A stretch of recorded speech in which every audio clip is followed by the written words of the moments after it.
Just mic'd up with Mikie Mahtook. Got the boys in. I got Lloyd. We got J. Mitch. We got Jackie Boyd.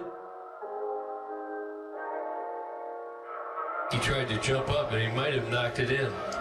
Good timing. Let's go. What a start to the Monday. I mean, I'm from Lafayette. My boys will come in and say, oh, God.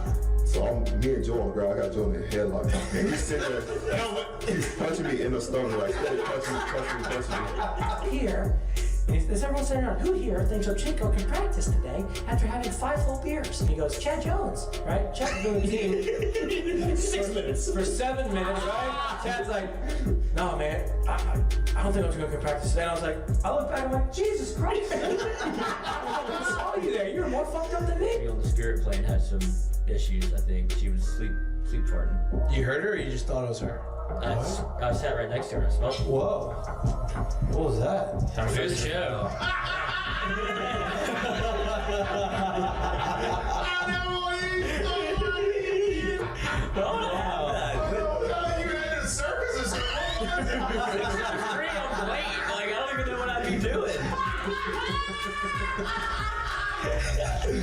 Now, when you do go to spring training, are you gonna bring your chinchilla and your turtle?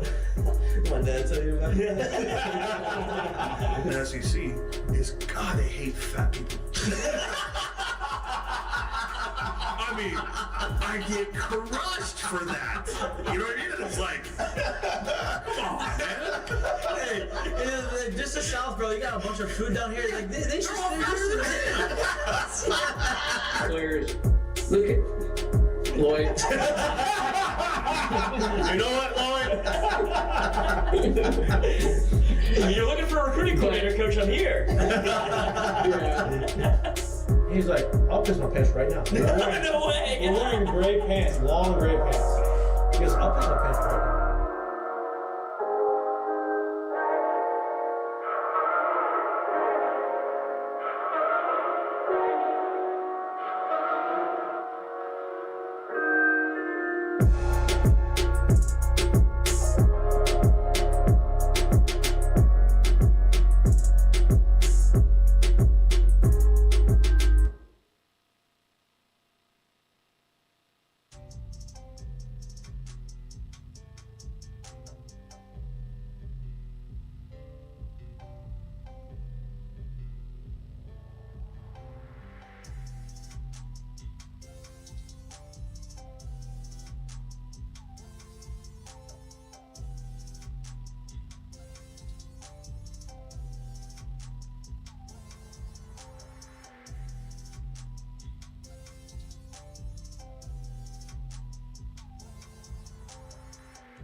Hello. Welcome back to Mik'd Up. Today is Friday, August 23rd. It is the eve of week 0. College football starts tomorrow. Lloyd has thrown in some teasers. The teasing is back. The teasers are back. Lloyd's road to 3K is back. In the gambling world, my road back to, I have to figure out how to work the app again. I dusted off. Face scan? I haven't.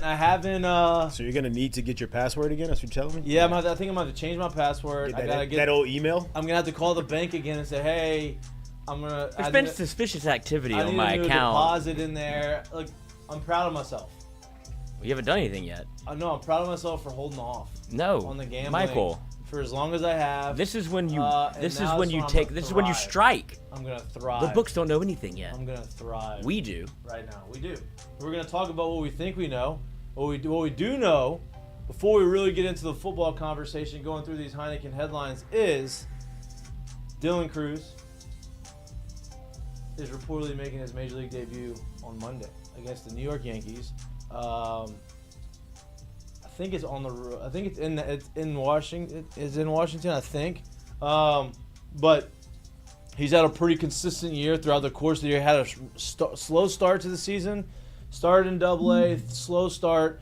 Kind of got the ball rolling, and then ever since he got called to Triple-A, he has played extremely well. I think he's reached base in 33 of his last 35 games. His OPS is around 800. He's got 25 bags, 13 home runs, just under 70 RBIs, extremely solid season for his first full season in minor league baseball, especially as a position player. I think the consistency part of it is the thing that Washington is looking at the most. The talent's obviously there, and the more consistent he gets, the talent's just going to continue to get better and get better and get better. And he's gotten better at each level he's gone to. So congratulations to DC. Obviously, that's something that we can all give him a round of applause. Obviously, that's something that we all expected. I think everybody thought, oh, he's going to get called up really early this year. It's really hard as a position player. Look, Wyatt Langford made the team out of camp, and he's had a decent season. But after spring training, you thought he was going to hit 30 homers. I don't even think he's got 10 yet. I don't think I think he's got 7 or 8 home runs on the year. It's a hard hitting position player. It's a different animal than pitchers. But he's been really well. He's handled like a pro, and much deserved. LSU football has announced who's going to be wearing the number 18 and number 7. Obviously, you knew that the potential number 1 overall pick at left tackle, Will Campbell, is wearing the 7 patch. So you knew that was already there. Perkins. Hey! Wearing number 7. Congratulations. All is right with Perkins. the world. We brought that up. You're like, I don't think they're going to give it to somebody else because they gave it to him, but they gave it to Harold Perkins. I didn't think they'd have the nuts to do it. I'm glad they did. Why not? It feels like they tried to kind of bury it a little bit with the pressure of what it was, and then just giving it to Will Campbell as a patch. It's like, all right, let's shelf this for a little while. The answer was to the test was right there all along. Right there. So are they both wearing it this year?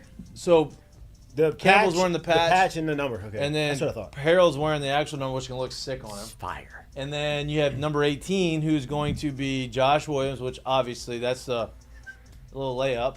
And then Greg Penn, which we all thought was probably the next person in line to wear it. They both get to wear it.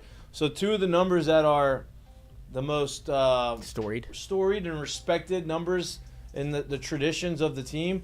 2 of them are on the line in the linebacking core, which I think bodes well for the camera guy. The defense.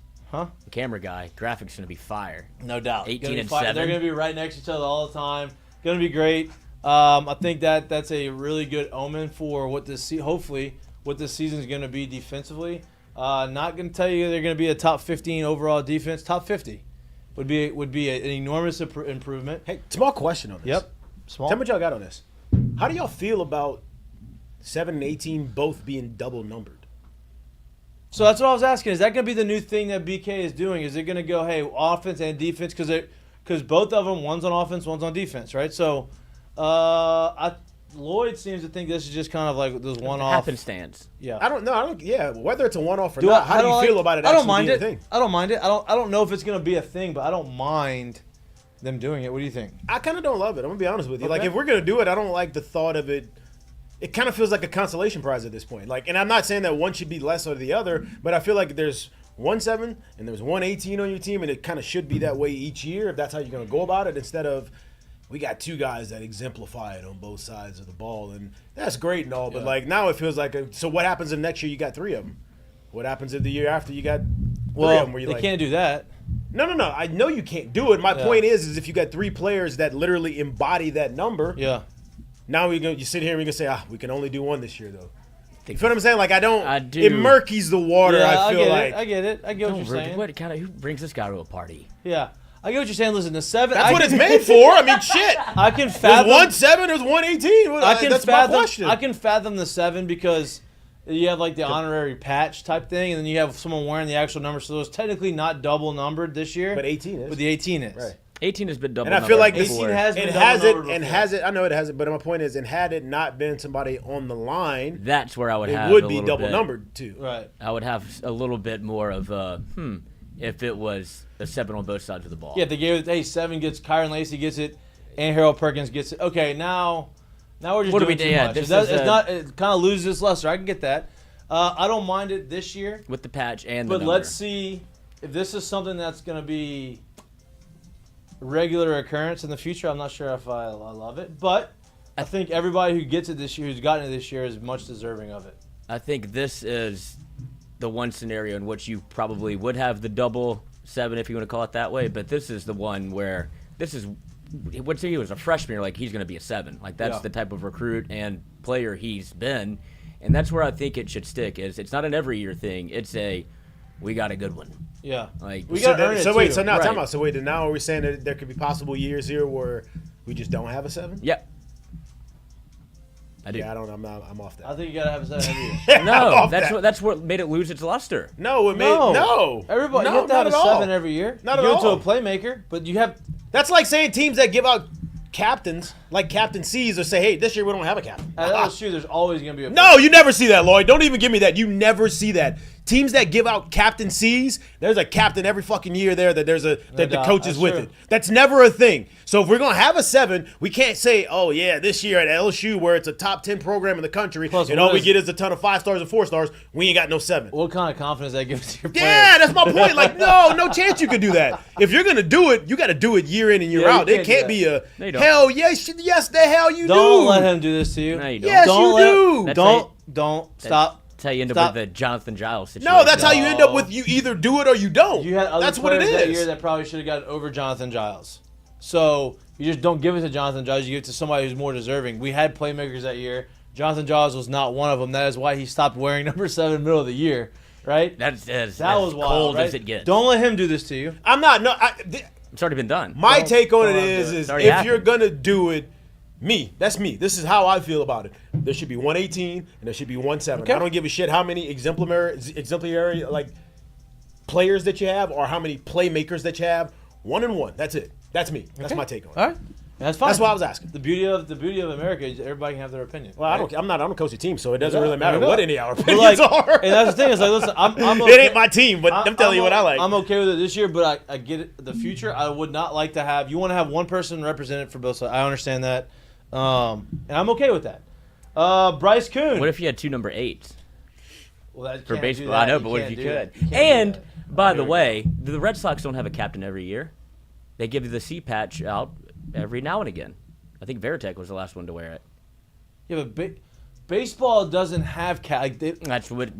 nobody has a C patch. Veritek Like, did. That's such a baseball's not- goofy take by him. Baseball's not a like, captain like thing. Well, they did it. 7 doesn't mean anything to any other that school. that is like a weird perfect thing take. for them. No, it's No, not. it's not. No, it's not. Anyway, No, it's not. Bryce Kuhn is coming on the show around 2 o'clock to talk more LSU football, to talk football in general. Tomorrow is the game in Dublin between Georgia Tech and Florida State. Georgia Tech, if you don't know who the quarterback there is Haynes King. If you don't know who that name is, then you probably don't watch SEC football. He was the guy at A&M who threw like, I don't even know how he did it, but he threw it weird, and he somehow got it to the guys. Very high recruit coming out of high school. Only one of 2 quarterbacks last year to throw for 25 touchdowns and rush for it was throw for 25 touchdowns, 3,500 yards and 25 touchdowns, and rush for 700 plus and 10 touchdowns. The only other quarterback to do that besides him was obviously Jaden Daniels. So he's obviously an athletic quarterback. Has done some really good things there at Georgia Tech. They're playing in Dublin. It's the first game of the season, and I'd imagine that it's probably going to be a pretty good. There it is. Great There's triceps. Thing's Listen, long right hey, there, Bo. not gonna get batted down. That thing's not good for RPOs. I can tell you that. No. But maybe it is. But that's the marquee matchup of the first week 0. So it's 11 o'clock. We'll obviously be watching it. Maybe not, because we're all going to be at Tiger Stadium tomorrow watching the LSU Fighting Tigers play their last scrimmage. What? Yes, we are. From a couple shots in the chat, Jay Mitch, do the lights in the stadium also bother you? Do the lights in the stadium bother you? They're Why calling would you that old bother man. you? That's a I don't stretch understand why right it would there. bother- This has nothing to do with new school and old school. Like this, That's a stretch. I just don't. there I don't because like that. I understand the luster of, hey, you want to get the number, give it. Like, this is an honor to have it. You don't want 2 people to have it. And Lloyd's trying to do it to us right now because he understands that's a crazy take. But no, You see we're the not doing clouds that. out there, Jared? Huh? Fussing at them, yelling at them Oh, clouds. here we go. The what? The clouds. I'm missing what you're doing right now. No. He's calling you the old man yelling at the clouds. Like, What does this have to do with old man and young man? It Like that doesn't. has nothing to do with old man and young It man. doesn't. Don't let him do Don't it. get mad at me. Get mad at he's Go trying to Tigers he's- 195. He's poking the fire. So first of all, let me just go even further. Here we This go. isn't even about You did just the it. 7 and the You let him do 18. No, it's not even about just the 7 and the 18. It's the simple fact that I personally don't even love any kind of double numbers. Not even just. You have said that. I've said that before. I don't love any kind of double number. I don't love a number 4 running around on offense and a number 4 running around on defense. Hey, one of you gets it and one of you gets another number. It's really that simple. Well, here's my question. Does that mean now that John Emery goes back, is he going to be a third number in 1 year? No, C.J. Daniels is 4 on offense. Oh, that's right. So that for me, that it's not even about that. That has be nothing to elite, do though. with it. I just don't. I'm not a lover of that idea at all. I'm I with also kind of sometimes think about like the parents in the crowd too, where it's like, oh look my baby. Oh that's not Well, him. I mean, He on the other side of the He's ball. not playing. Yeah. Oh, he's not playing. Lloyd thought John Emery had a miraculous recovery last year when he scored a touchdown and ended up being Earl Perkins. There you go. And So Perkins, I'm Really not shocked you when I was like, I'm what's not more a shocking? fan of it. And I like the thought too. This has nothing. Once again, this has nothing to do with old school, new school. But I like the thought of adopting that. what all these kids and where all these kids are trying to go. Right. So the simple thought of all of them want to be where in the NFL. Correct. Yep. How many double numbers are running around the NFL on teams? 0. Okay. There you go. Made. That's There it. you go. Okay. Love that. Let's let the kids have a little fun. Stop it. And the real people that They get paid. They're having a lot of fun. I promise you. here we They're go. fine. But the real issue Here with we the go. double numbers is for the poor people that work in sports information. It's impossible to keep up with who's whom and what's going on. Yeah, it sucks. Double numbers. Yeah, But it's I tough. love it. Tough. Of course you do. Of course. And Everybody everybody wants just a have cool every number? double number then. Yeah, sure. Yeah, we just give out Earn consolation the- earn prizes. that- We'll do yeah, it earn all. that double You got to number. earn the double number. that double Earn that number. single digi. Had a that golf lesson the other Makes day. me feel special. Had a golf lesson with Speaking Andrew of not Loop, single digits. with Andrew Loop. Oh. Awesome. Went very well. He says, hey, you got to earn the driver. Oh. Yeah, he goes, we didn't even get to the driver. He knows you well then. Hey, I feel real good about it. It's gonna be he's taking the baseball approach with me. Mm-hmm. Right? We're gonna work on this, and we're gonna work on this, and we're gonna work on. And you're gonna get this good, and then we're gonna move on to the next thing. And I'm like, man, it was awesome. He talks to me in my language, and I love it. Get ready, It's like just in time for the It's like winter. the For first- the clubs yeah. to get put right into the garage. it's like the first practice in Hoosiers. You don't even get to use a basketball. Oh no. You You're gotta like, understand. You gotta understand what we're trying It's like to do. it's here. like running out there in Tiger Stadium or in camp for the Tigers. You don't get that. You don't get those decals yet. Hey, you Gotta earn that gotta stripe. You earn earned that that, strike, baby. cuz. You don't get that yet. I wonder if we'll see stripes tomorrow. Maybe. Maybe. I'm looking forward to that. I get to see. I put some eyes on the new team before Put the some season sunscreen really on, too. starts. No. I like my pigment. You got to put sunscreen on. I had bronze like a You gonna wear a bucket hat? Greek god. You gonna wear a bucket hat tomorrow? My forehead does be getting hit, yeah. Yeah. I don't have a bucket hat, though. So I'm gonna go backwards hat. I'm going to go fishnet shirt. There you go. Good Yeah. tan. Good. That's a nice little tan. Yeah. Yeah, I Like like Should that. go George with a cutoff shirt with a mullet. They love you there. Yeah, like 51st dates, the Yep. brother. That was it. Yep. You'd be good at that. I'm looking forward to that. Obviously, part of what I want to see is, they finished the camp portion of practice, right? That's gone, right?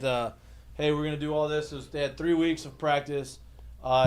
From all the reports, from all indications, the 3 weeks have gone extremely well. From day one till now, they've got significantly better, which is what you want in camp. You kind of understand who's going to be in the 2 deep. That's the main prerogative of those 3 weeks, and then you go into prep for Vegas. And so I'm looking forward to seeing that transition of prep into the game against USC in Las Vegas, and who's kind of separated themselves. In particular, I'm looking forward to the defensive line, right? Because I'm not saying they're going to be the number one defensive line in all of the country, but I think that, and from the reports that we've read, that the defensive line has turned out to be better than anticipated, and they have the depth. They have the guys. They're just young, a little bit inexperienced, and but they are talented. So I'm looking forward to seeing that. The coaching staff and the defensive line coaches are significantly better than the defensive line coaches last year, and that's very hard. That's very hard not to do, is because You didn't have one last year. So now you got 2 really good ones. You had 0 last year. You have 2 really good ones this year. So you would hope that they are better. And then obviously you mix that in with the talent. It looks like the defense. I'm not saying they're going to be elite, but they are. They seem like they are going to be a little bit more polished, a little bit better with their technique, and more talented than they were last year. What? They are certainly getting coached up. Coached up hard. By two of the best. Two of the best. Right? A lot of energy. And I think that's also been the big conversation throughout the course of this camp is the energy the defense is bringing. Blake Baker, ton of energy. Defensive line coaches, you've seen clips with Bo Davis and all these guys in everybody's grill. And to me, that's defense. Like, that's what you want to see, and the players on defense are going to take that mentality and run with that, and they're gonna adapt. Is it adapt the right word? Yes, it depends on what you're about to say. I know. I'm not exactly sure where you're going right now. They're going to adopt. Oh, there it is. They are going to adopt the personality and adopt the energy that they are getting from their head coaches. It comes from the top. Bo Davis might be the attitude single reflects most leadership. Captain. Might be the single most skilled user of curse words, maybe in America, because he fits one in there no matter what, and it always comes out. That's great. A good football coach. Yeah, that's a good football coach. Someone who could do that is a good football coach. I don't think Tua would like that though. Oh man, yeah, it's different, man. Apologize. That's okay. That's okay. Hey, that's Apologize okay. to That's me. okay. It's just a terrible human being. Nah, it's okay, man. Before we get into the actual college football as a whole conversation, let's talk about this LSU. We're going tomorrow morning. We're gonna see. I've never done this before. You won last year. I've gone Jared. 2 years. That's 2 years. This is. Did we go last year? We went 2 years ago. It rained. Did it rain last year? We went was Mason 2 Taylor's years. freshman year because Jared was like, Oh yeah, Jared came back and said, "This guy's gonna be awesome." That's a freshman. He's like, he's gonna be a He's player. gonna make a season. Yeah. have 1,000. Then Mikey took that a step farther. So he's a Hall of Famer. Mikey's like, oh really? Yeah. How good was he? Hall of Fame runs in the family. 1,000 yards. Yeah, family business. Take that to It the really show. does. It is a family business. Family business. But I've never done this. What are y'all looking forward to most to see tomorrow? Like, what do you want to see out of this practice? Obviously, you're not going to see everything. You're not going to see, oh my God, this is going to be the greatest team in the history of LSU. They're not going to show you a whole bunch, but media's close to the media. That's where it gets So I interesting. think that's what intrigues me. You're going to see more than they've probably shown in the last 3 weeks. Yeah, and I don't know what it was last year. 2 years ago, it was a full scrimmage, so it was a full contact scrimmage. I'm hoping it'll be that again, but I'm very interested to see what this actual defense looks like. I want to see what the defensive rotation up front with the line looks like. I want to see how well they play against our first team offensive line and kind of give you, a good barometer of what they can and or can't do there. I just want to see kind of how that comes apart because I got a good idea of what's gonna happen with the offense, and I don't think you're gonna see the best of the offense from the beginning of the year, right? Like I think there is some growing that Nussmeier's going to have to do with this receiving core simply because they haven't played together in real games. Like that's part of it. But I want to see where this defensive line is up front, and I want to see what side of the line of scrimmage, if you will, that line plays on when they're put against what is easily one of the top 3, top 5 offensive lines in the country, because that's going to give me a good indication of what you're going to get on that defensive side of the ball. Well, I think that's why there's been so much positive talk about the defensive line, because towards the latter part of camp, now it's camp, right? So it's a little bit different. It matters for sure, but I think that at the end of camp, you started seeing the defensive line kind of win more reps against the offensive line than they did early in camp, which is a good sign for the defensive line and not necessarily a bad sign for the offensive line. I think that. Why is that, though? Why is what? Why is it not necessarily a bad sign for the offensive line, but a good sign for the defensive line? Because I think that the defensive line, although we knew they were talented, we didn't know if they were going to be able to develop that talent, or they were going to be able, like how quickly they were going to be able to develop that talent. And going against these guys day in and day out, for me, it's nice to see these guys. I'm not saying they're dominating, but it's nice for me to see this defensive line start to win against the top offensive line in the country. If they can win just 30% of the time against this offensive line, it's going to bode well for them in the future throughout the course of the year. So, yeah, and I think much like when you were in college and you went through the entire fall and you got to see Renato's fastball 52 times in fall ball, that probably helped you towards the back end of the fall ball to be able to get on the fastball, right? Much like that lineup got to see Skeens, and I'm not saying they got a million hits off of them, but it does help them to get better, right? That defensive line starts to know our offensive line, starts to know our splits, starts to know our sets, starts to know our motion, starts to know our plays a little bit, because guess what? Our number ones are not running God, what am I forgetting? They're not running USC's offense, right? They're running our offense, right? So they start to know these things a little bit more, so that should give them a step ahead. For me, I like them to be able to have that confidence as I can play with this group. And if you can play with this group of offensive line, well, shit, you got to realize, well, this is probably one of the best ones in the country. So if I get that confidence that I can play with them, it's going to bode well for them going forward once they start to implement what they do against other teams in their specific game plans.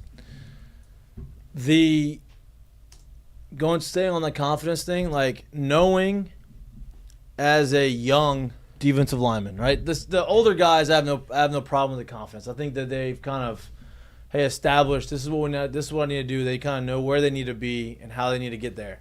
But these young guys who are trying to kind of make a mark and make a name for themselves and try to put themselves in that starting role, knowing that they can say, "Hey, I've gone up and won against potential number 1, top 5 overall pick in the draft. I've gone up against another first-round tackle in Emory Jones and beaten them, and understanding that how they were able to beat them. I don't care if you know their tendencies or not. Those guys are going to be first rounders in the NFL. You have to figure out how to get past, and being able to figure that out is going to just give them a ton of confidence moving forward when they have to go up against USC's offensive line, when they have to go up against Alabama's offensive line. All of those guys that are also talented, you're not going to have too many tackles more talented than the 2 that you're going to face in practice every day. Yeah, and with all that said, I think Will Campbell lost 2 reps like all of camp. Right, exactly. I'm not saying it was going up against him. You know what I mean? Like, I'm saying it was going. But just the reps still count. Like, that's good work that you're getting in. No doubt. I mean, this guy is, knock on wood, but if everything stays in line with what's going, this guy's going to be in the NFL for a long time. Yes. For a long time. No, he's going to play in the league for a long time. Yeah. Let's be honest. Like, Will Campbell's going to be. I wasn't going to mush it. He's one of them dudes. He's going to be there for a long time. I mean, when you stand next to the man in person, too, truth be told, that's what a 10, 15-year offensive tackle in the league looks like. It just is. He's that good. He's as advertised, and that's what he'll be. So for him to be on that side, to be able to help these guys out, to be able to have these conversations with them, to be able to tell them and give them pointers and stuff like that, that's the literal definition of iron sharpens iron. Yeah. And that's what they're getting a chance to do right now. I also want to watch the wide receiver group. I know who you'll have eyes for. Not named Kyron Lacey. Oh, who you are? Who you are? No. Honestly, I'm going to change it today. I really want to see Xavier Thomas, right? He's getting a lot of pub in the preseason All-American polls or All-SEC polls. The coaches poll came out in the All-SEC coaches poll, and he is first team specialty. Right? And so, we were watching highlights before the show on stuff that he did last year against at Mississippi State. I think the craziest thing about all those highlights is watching the LSU Mississippi State game. LSU had only given up 7 points to Mississippi State with 9 minutes to go in the fourth quarter. I'm like, banner day for the defense. That's wild. But Xavier Thomas obviously is a super explosive guy. He comes over here. It's the day Zach Arnett got fired. Yeah. What are we doing? Yeah, nobody. They haven't stopped anybody. Team gives up. I think they scored a touchdown early in the game, and that was it. Might have been the first drive. Yeah. This is coming for some reason, that's what I want to think. I don't know. Maybe not. Coming off the heels of, Grambling? Yeah, where Grambling you were in a dogfight. For the first 2 you were losing. Yeah. Mississippi State got him. 7 points in the fourth quarter. That gave everybody hope. Look, they figured it out. Mississippi State's cheeks. But I want to see what his role is. I want to see what he looks like. Obviously, I want to see some of the other guys. Chris Hilton's still not playing, right? I don't think. If I'm Chris Hilton, he was out at the practice that we went to. 2 days ago?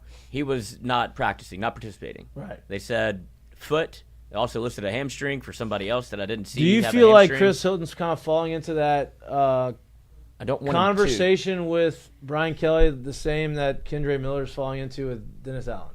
No, I don't think it's that severe because he's efforting to get out there. But I think for Kendre Miller, it's dog. How does that happen? I don't know. I don't think he wants to be there. I don't think he wants to be there. But how? You got an opportunity to play in the NFL. You have an opportunity to be the next guy here after Alvin Kamara's gone. Drafted you in the second round. Wow. Yeah, I don't like it here. I mean, I think it tells a lot about the person, and maybe you didn't see these things. Maybe he didn't show those things.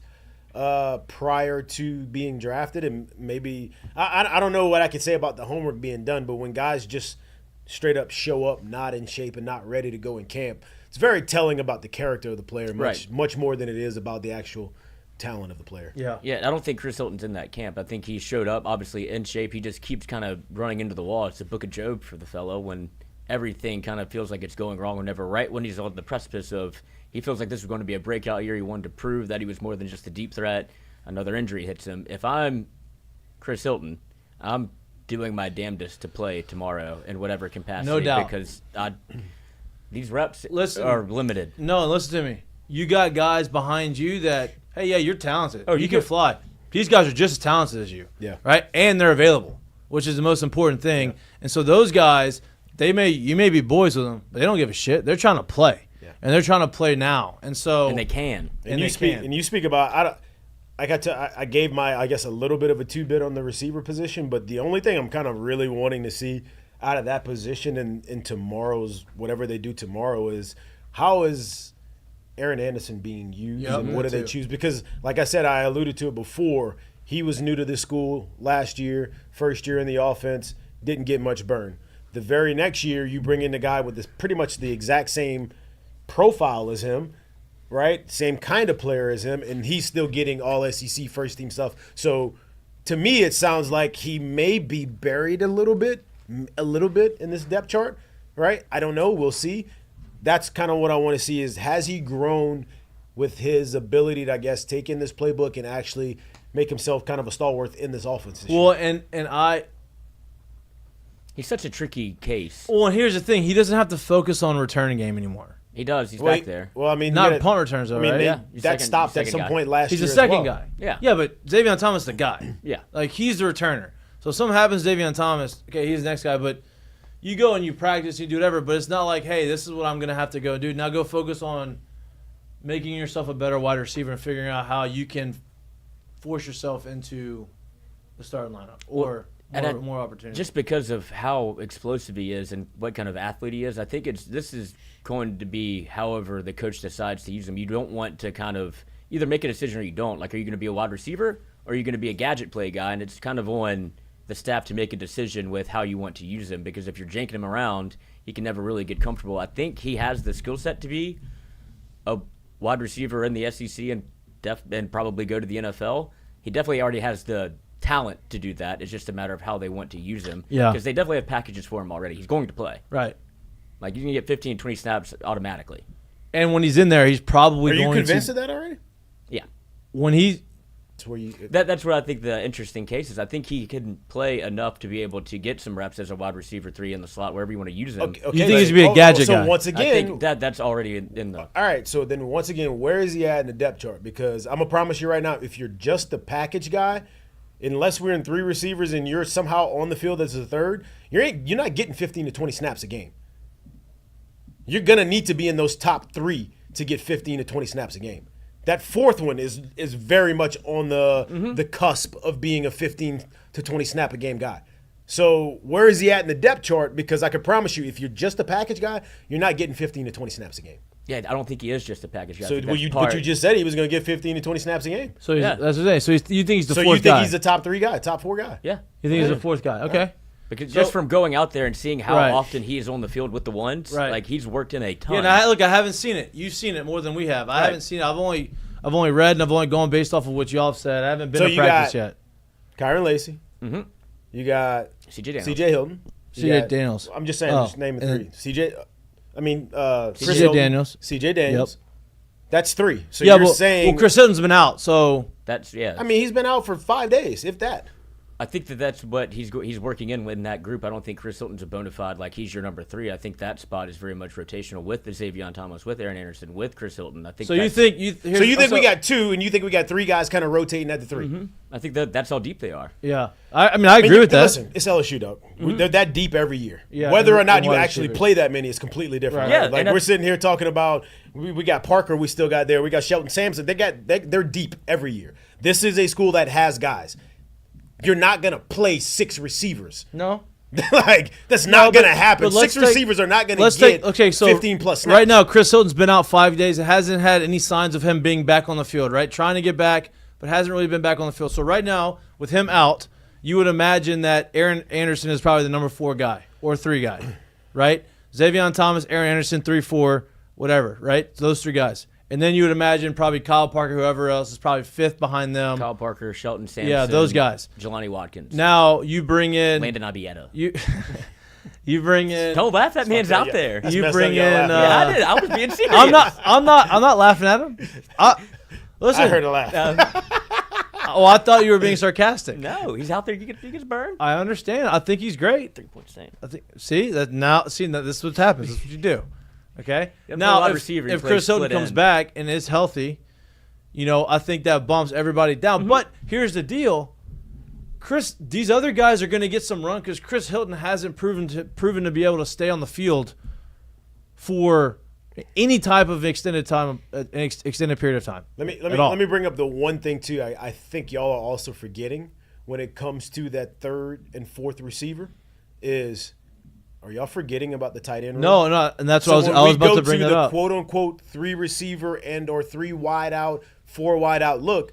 You still have a possibility of running Mason Taylor and Green and Pimpton on the field, and that's what I think. And spreading them out. Yeah, get what I'm saying? So like the thought process of I really do think with that room the way it is and with their ability to play in the pass game for sure, you really probably need to be a bona fide top 3 guy to get real time on this particular team. I agree. And I'm not sure that he's that yet. I feel like we would know if he was that yet, and that's where I'm. And that's what, you know what? And tomorrow, we're going to be able to actually go and see it. Because tomorrow, you'd imagine that the stuff that they are going to be doing tomorrow is going to be stuff that they're getting ready for next weekend in Las Vegas. And so I'm interested to see what they do. What formations are they throwing out there? Who are they? What's the personnel look like? Who is getting the rotations in with the ones, right? Because I agree with you. The tight ends, you have 3 really good tight ends. And I think you have 2 of those 3, really probably all 3 of those 3, but really 2 of them you could probably split out and allow them to go out there and work as a bigger wide receiver. Now, maybe one of those 3 is probably, you can say, okay, Tre'Davious Green is probably the most athletic of the 3. I think that's a given. I think Pimpton is the more of the one where it's and Mason Taylor more of the one okay, y'all are true tight ends, but also are athletic tight ends, but more of hey, you can kind of get in the mix on the line. I think Tre'Davious, he's a big dude. I'm not saying he's not, but he's 6'8", freakishly athletic and you put him out there, hey, you just go and just throw the ball up. Let me go and box him out. Once again, like I said, I'm glad we're having this conversation because I think it's a good debate. But you've been around ball a long time. I've been around ball a long time. I just know when I literally bring in 2 guys who look the same, and one of them has a whole hell of a lot more experience in this conference, and the other one is literally in the same position. We're looking at a guy who gave 500 plus yards as a receiver last year, right? He had 40 plus catches last year at Mississippi State. You can call it what you want. That's what he did in this league. So just off the thought of that alone, and I'm not saying that they didn't go into camp and that this was not any kind of competition. It's just hard for me to believe that right now, this day, that you're going to sit here and say for sure that Aaron Anderson is above him in that depth chart. I'm not sure that that's what it is right now. Agreed. I do. I agree 100%. I'm on the same page. Okay, and that's why I was all right, so then is Xavier Thomas the 2? Because if he ain't the 2, then he's the 3. Then where's Aaron? How much playing time is he going to get? No, right. Where is he Look, elevated himself to? I'm with you, and that's something that we want. That's all we want to see. That's why I bring it up. Yeah, right. Exactly. I haven't seen any practice. I don't know what the personnel's look like. I don't know who's gotten the reps in that role. What I do know is C.J. Daniels and Kyron Lacy are number 1 and number 2 guys. Yes, that's what I know. Exactly. And you know what? Those are 2 pretty good. I guess we got this deep, and it's not any whatever, dude. But Lloyd brought up the 15 to 20 play situation. Right. I'm like, listen, let me tell you something right now. If you're sitting there at the 4. Because we obviously know where 1 and 2 are, and they brought in another guy who literally profiles out just like you, and he's going to play a lot. I don't know if you're getting 15, 20 plays a game right now as we sit in it right now. I think that you're going to have – and we hadn't even talked about – we talked about him, but we didn't even just now bring up the Chris Hilton situation as well. Yeah, so, that's going to be the wild card. Yeah. If he can get back on the field and be the guy that they can count on. Because it seems like – Brian Kelly is going to play the guys that he can actually count on to go out there and say, hey, we're not going to game plan have a game plan with you in the middle of it if I don't know if you're going to be able to play and execute the game plan because you're not going to be available. So I think to me that's a big wild card. But tomorrow's going to be fun. And I think to that point, like that's why you may not see a Trey Green or Pimpton very early or very often very early. No, probably not. Because of, the way that Brian Kelly has handled freshmen, and especially certainly it happened defensively last year, but it does feel like he's you have to know that you know what you're doing, guys. It's not going to put somebody out there just because he has all the potential in the world. It's definitely not a potential. I do think those guys, because of what you already have and what we hope would be a healthy Mason Taylor all year, you're not asking them to go out there and basically be the anchor at that position. So if you can get them out there in situations to where obviously you're the second tight end and or you are the third or fourth, probably the fourth receiver, if we spread you out, like that's the situation where I think those guys will be. What's expected of them will be a lot less limited than what's expected of a Mason Taylor because he's going to be out there for right. And Mason Taylor did have to do that his freshman year. He's like, you're coming out, you're starting. And that's what I'm saying. So, like, you bringing that up, and Mason Taylor was literally the guy freshman year. Yeah. Right? So, he'll give him those opportunities. But even when you know you're not asking him to do what you asked Mason Taylor to do that year, it may be a lot easier for me to give you those opportunities and put you out there knowing that, hey, this is a lot less. The lot less is on your plate than what was on his plate at this time. And when you have that guy in the room helping these guys, it brings them along a lot quicker as well. Does this make y'all so happy? Yeah, it does. Right, like this is real. Like we've done this for 4 weeks really leading up to the season. But like we are a week away. We're a day away from college football, a week away from LSU football, a week and 1 day, away from week and 2 days, away from LSU football. Vegas math. Obviously, yeah, exactly. They go to Vegas to play USC, right? That's obviously there's been a lot of debate about do you play those types of teams first week of the season, or would you rather play somebody that's not so good, kind of get a little jump start, and then play a good team the next week 2? LSU has chosen the route of playing really difficult games week 1, and the last 4 years has not gone the way that they wanted it to go at all.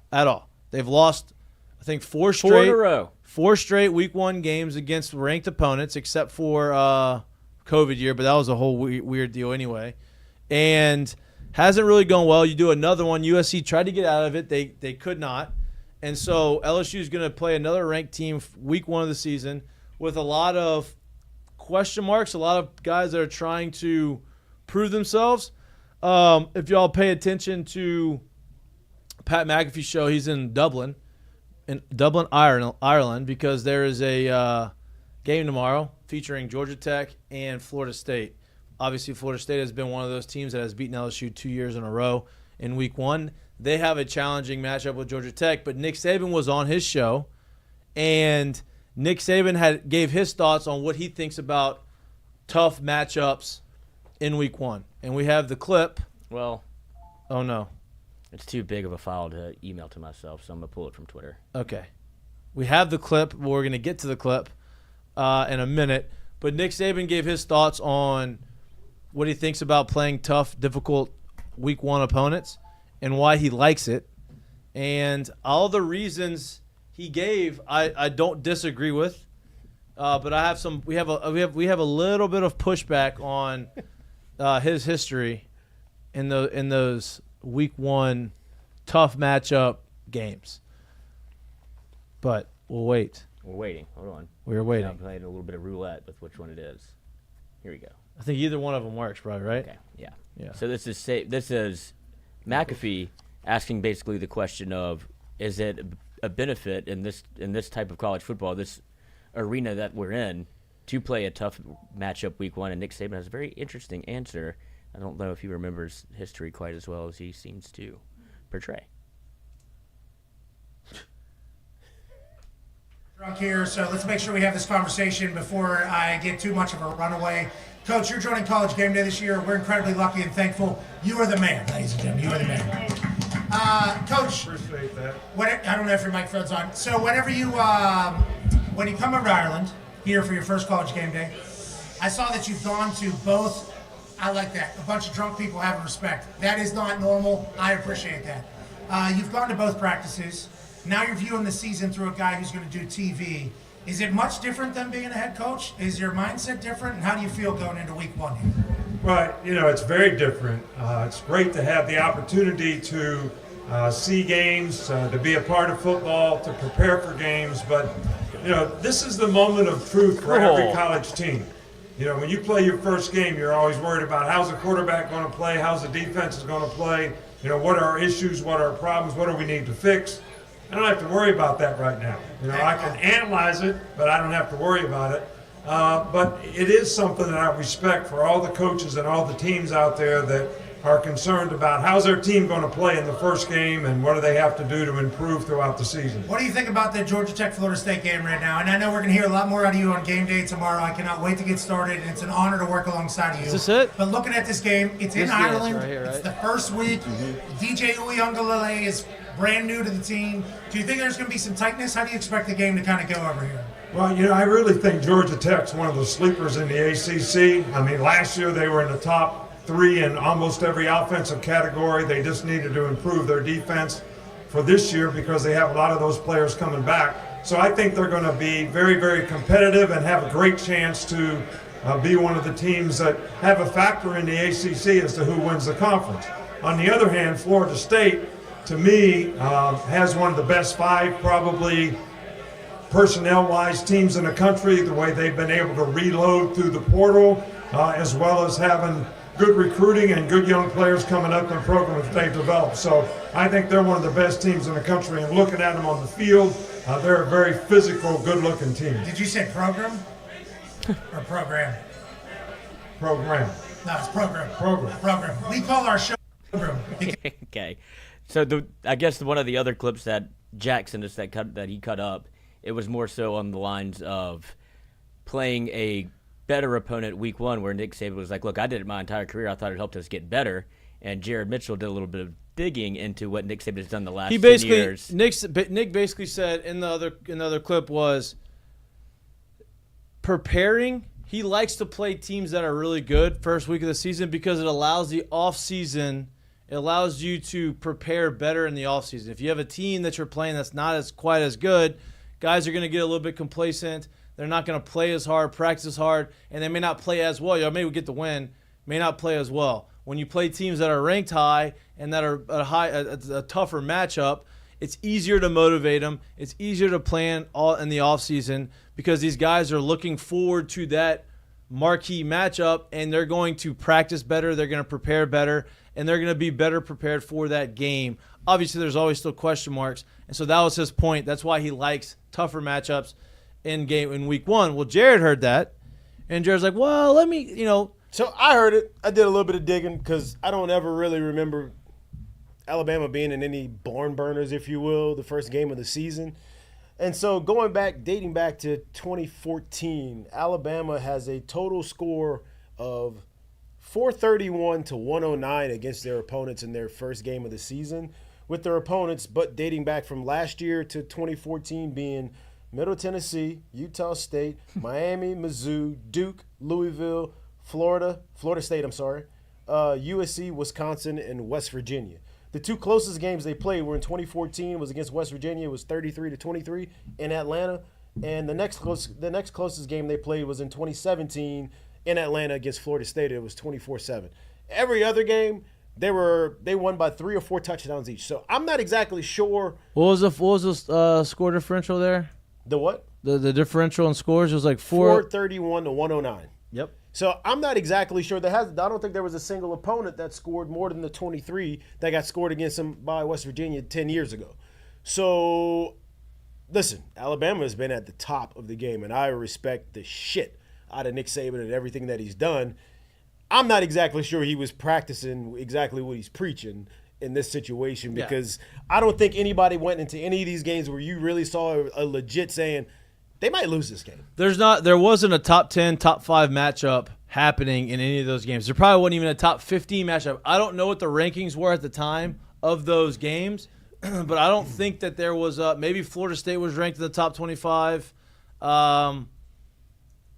I mean, they played Louisville one year, but that was after they had Lamar Jackson. And 14, maybe that West Virginia team. Maybe was a top West 25 Virginia, team. 14 in top 25, but they weren't playing top 10 teams. And, you know, he could go and preach, hey, these guys are Power 5 conference teams. They have the ability to beat you if you take them lightly. But it wasn't like, oh, we got to go out and face a team. Last year, like LSU had to face Florida State. Both teams ranked in the top 10. Right? They didn't have any of those types of matchups.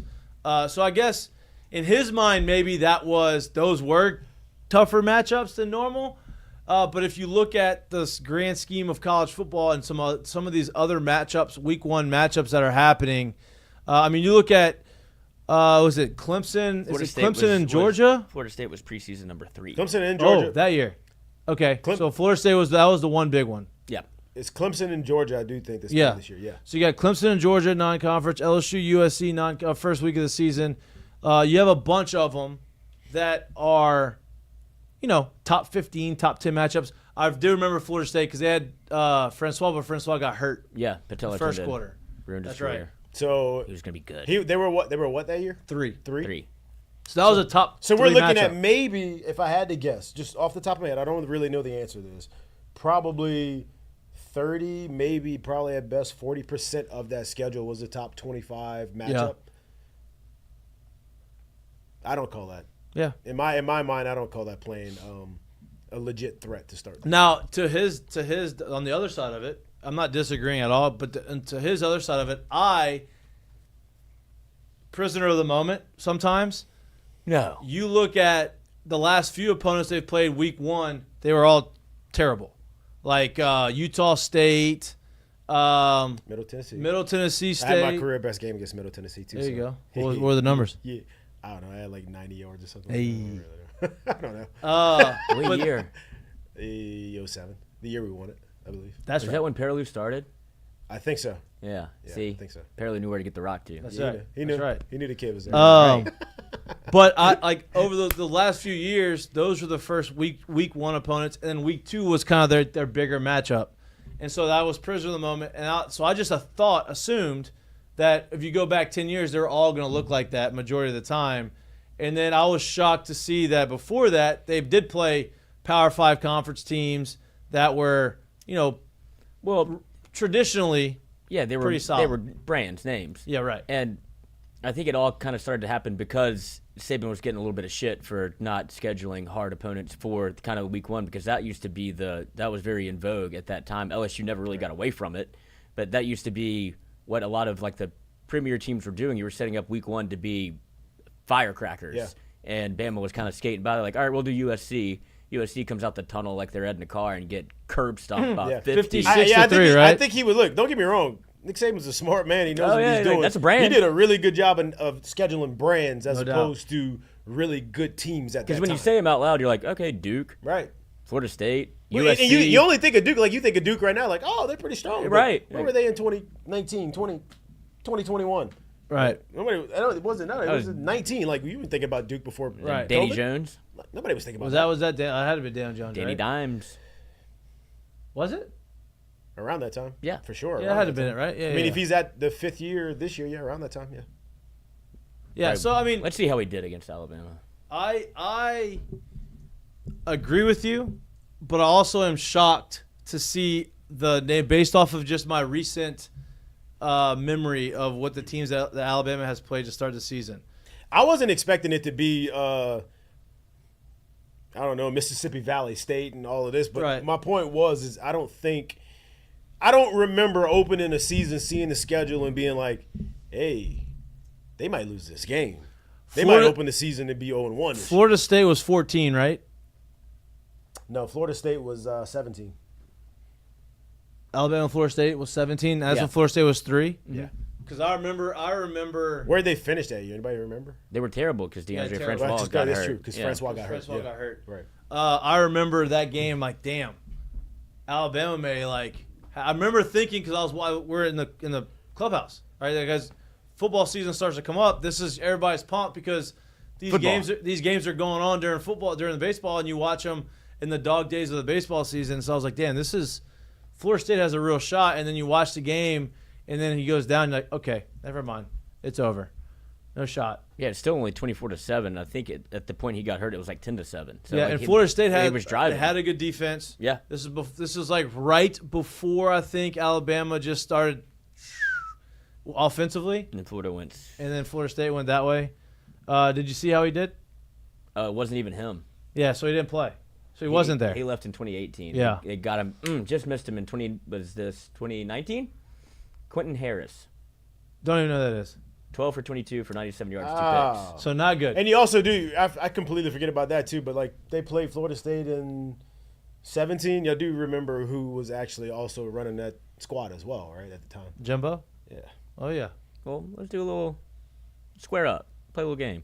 Yeah. Jimbo was never good. That was before the square up though. Yeah. Yeah. So yeah.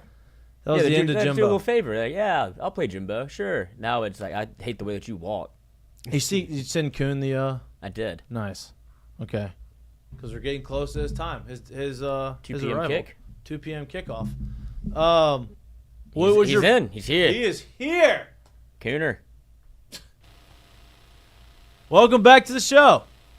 Wow. Our Friday regular guest. Well, hey, what's up, guys? Hey, welcome back. We just threw you right live, in there. You're live here. Yeah. We just threw you right in there. Lloyd put you right on the screen.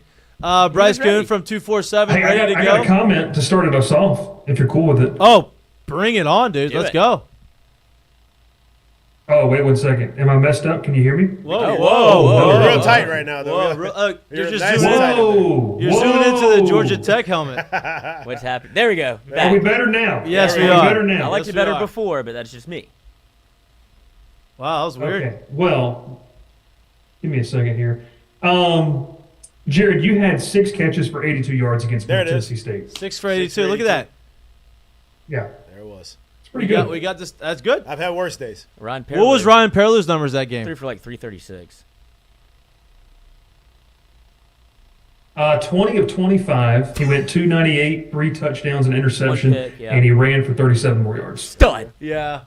God. I want you to know too. Before that, or that's around the time where Lloyd was swearing that Ryan had never stayed on the field for more than a series at all. He said he was just a gadget guy. 1 or 2 plays and off the I know field. Ryan I'm like, Lloyd, Perlow's career what like are the you back of talking my about? hand. 20 of 25, coach. And that was Started when that game.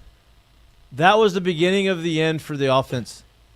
Once Perlow went down, or once he was not on the team anymore, that's when we went through that Prove it. brutal stretch. I mean, Andrew Hatch, Yeah. threw 2 passes, completed 1 for 9 yards. Well, if you Was it to Jared? remember, after catches that, from Hatch. Andrew Hatch was the starting quarterback at LSU, and he threw a Hail Mary 40 yards and didn't reach the end zone. yeah, 2008. I'll never forget that. He got thrust into the Auburn game, and And that's for when you got a just bushy for tail people Jared to know Lee. the respects of the Jared Lees, because I played. No, soccer like, respect. yep. So the respects of the Jared Lees, the respects of the George Jordan Jeffersons. Jeffersons. For me, those guys got put in a situation Exactly. they were not ever expected to be in.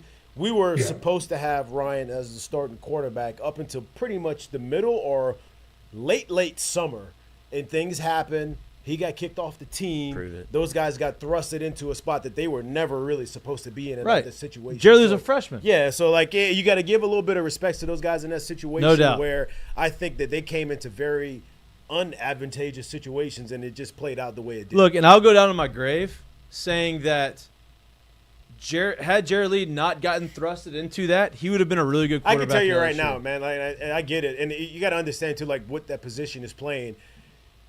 That eye level changed a lot once he got in the games and he started getting hit, and then he started not trusting what he did. Because if you watched him Monday through Friday in practice, that he was zinging that thing all around the field. No right? doubt. And it looked really good.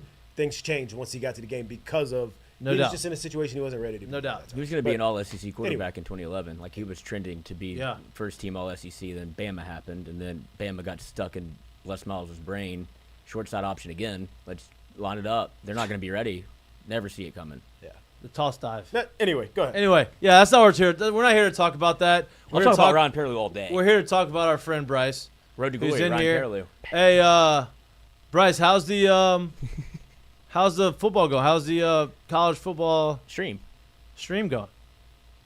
I almost rage quit and threw my PlayStation outside of my window last night. That's okay. Lloyd was in an SC championship game against Georgia, and All-American, not even Heisman mode. He went down the pro. And then he went down to the varsity. easiest. It's called varsity. He went down to varsity and still couldn't beat him. He quit 11 times and then simulated the game and still lost. I simulated it 10 times. I lost 10 in a row to Georgia on the simulation on varsity. I was like, this is just how it's supposed to be. This game is hard. Like, this game is No, way it's harder than baked when in it came that you're out. going to lose a game. Like, they're not. It's cooked. I haven't played it yet. I played. I'm rolling with the Georgia Tech dynasty right now, and I played at Georgia, and it was my first time ever playing there in the game. Oh, away Good God. games. I mean, you don't even know. You can't see anything. You don't know. It's ridiculous. You're flying blind. So I it's can't look. it's brutal. I haven't played it yet. I'm looking forward to playing it. But you brought up Georgia Tech. Perfect segue into the next conversation. When you play a road game on that, you might as well be blackout drunk. None of the buttons come up. None of the routes show up. Really? You're just like blind. You're playing blind. Really? Oh, it's nuts. It's nuts. Yeah. I like to look. Know the play when you get out the huddle. Oh, I've learned. That's good to know. I'm sitting there staring at the playbook like this is the one, and then I don't know the buttons because I'm new to PlayStation. That's good to know. Good Square, to know. X, circle, triangle. You're a Georgia Tech guy, obviously. You're playing Georgia Tech Dynasty. You have a Georgia Tech helmet behind, I guess that'd be your left shoulder. And Georgia Tech opens up the season in Dublin, obviously, tomorrow, 11 a.m. against Florida State. Interconference matchup. First game of the season, kind of a rare deal. They're playing it overseas. Haynes King, this guy, Haynes King with the weird throw, but sneaky good season last year. Turned the ball over maybe a little bit too much for his liking, but sneaky good season. Only the one of two quarterbacks in all of college football that threw for, I think, 3,500 yards and 25 touchdowns and rushed for 700 plus and 10 touchdowns. The other one being Jaden Daniels. He's going to Ireland to play Florida State. Anytime you go overseas, it's going to be kind of a weird deal. They're super talented. I think they're kind of a sneaky team. What are your feelings on this game tomorrow? Lloyd's already put his bet in. I want to know if Lloyd took Georgia Tech money line. No, I'm just joking. He didn't. I'm just joking. He did not take the money I did line. want to sprinkle on it, but I think I'm gonna do it.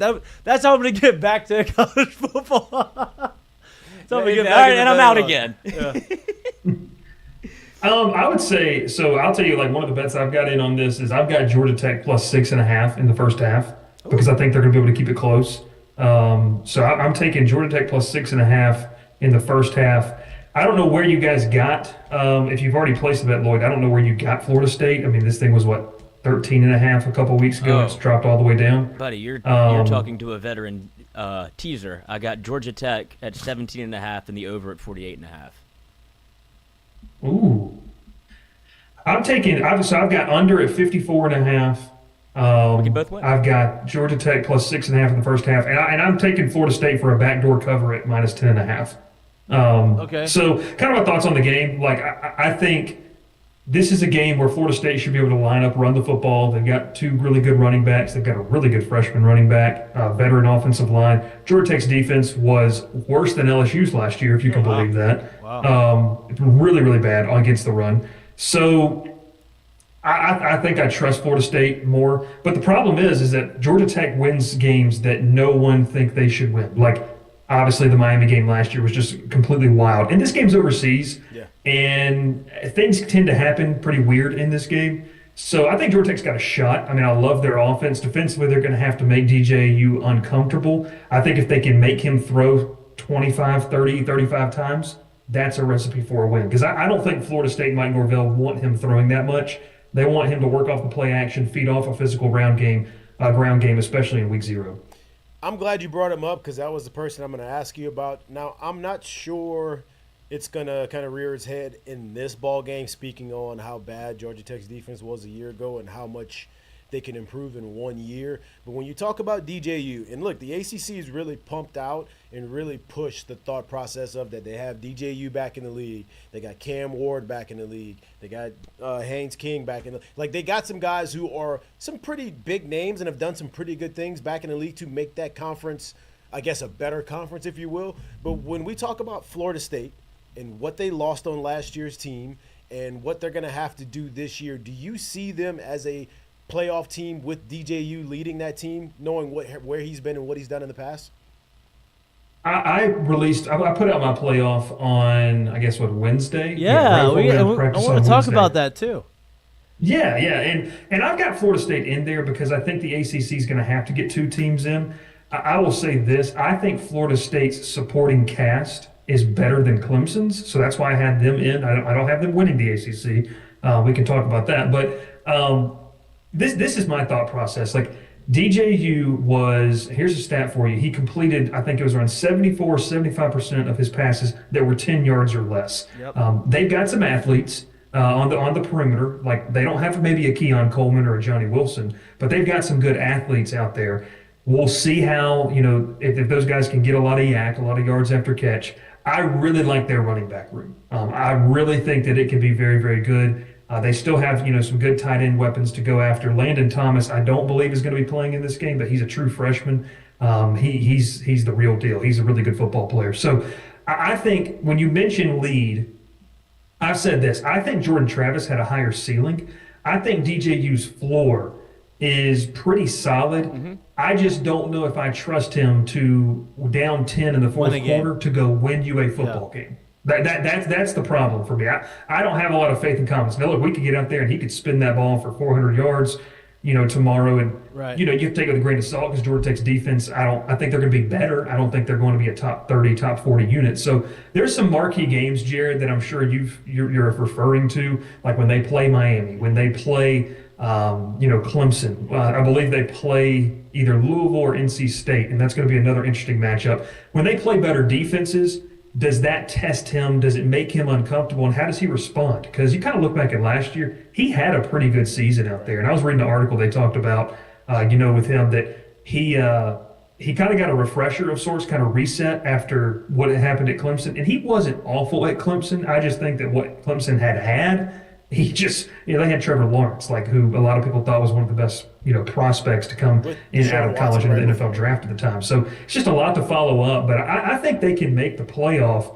I just don't know if they can rely on him and himself to get them there. I think it's going to take a collaborative group team effort, which I think they have a pretty good team. Defensively, I think they're going to be really, really good. So we put up your playoff predictions on the screen, right? We're going to get to that. I just want a follow-up question on what Jared asked. You talk about Florida State and how they're in the playoffs and how they have, DJU and all these teams. They lost a lot from last year, right? Yeah. Obviously, you lose your leader in Jordan Travis, who felt like not only was he the emotional guy, but he was the guy everybody wanted to rally around, right? You lose your top 2 wide receivers. You lose you lose some guys on your defensive line. Jared Verse was gone, right? I know you're supposed to reload, but you have a lot of guys that are filling in for these guys that maybe don't have that experience or have that hype coming into the season. Now, their secondary is supposed to be their strong suit. Does none of that kind of cause you any concern? It does, but then Mikey, and I'm gonna throw some shade here. Yeah, they're playing in the ACC. Okay. That's the thing. That's the thing for me. So you mentioned secondary. Fentrell Cypress. I think he's going to be really good. Azare Thomas is another guy who's got a lot of speed on the back end. Defensively up front, obviously last year probably the most impact transfer they had was Braden Fisk. I mean, he gave LSU fits. Especially in the interior of that offensive line on LSU side. Like they had trouble blocking him as well as Verse on the outside. They've got 2 edge rushers, Patrick Payton, who I was looking, he's a potential top 50 pick, Marvin Jones Jr., transfer from Georgia. So I think to your point, it's unproven in terms of wearing that uniform. They've got the talent. And I think I left last year in Orlando being very impressed with how Mike Norvell got that team to just gel so quickly, because that was a lot of transfers they had last year that had to get on the same page quickly. And look, it's hard to do that every single year, but I feel like he showed last year, like you can win by being heavy in the portal. They did it again this year. I've got some confidence. And then you add in the fact they play in the ACC. I think they should at least be able to get to the title game and challenge for a playoff spot. Now, if you put them in the SEC or you put them in the Big Ten maybe, that to me is where the concern level would go up for me. But getting a playoff spot in the ACC, if they don't make the playoff, I think that's a massive disappointment for them and their fan base. I think it's pretty funny too, because I think that is a very true statement about Norvell, and I think it's crazy to see how people went from being the guy on the hot seat to very quickly people put him up there as one of the best coaches in college football right now. So it's pretty crazy how quickly that turned of him not losing a job, and then also him being in a spot where he's like, Hey, he's one of the best coaches out there right now. Yeah. No, look, he did a good job, and I will tell you this: I was a little critical of how much. I don't want to use the word complaint, but how much he kind of talked about the fact they didn't get in the playoff.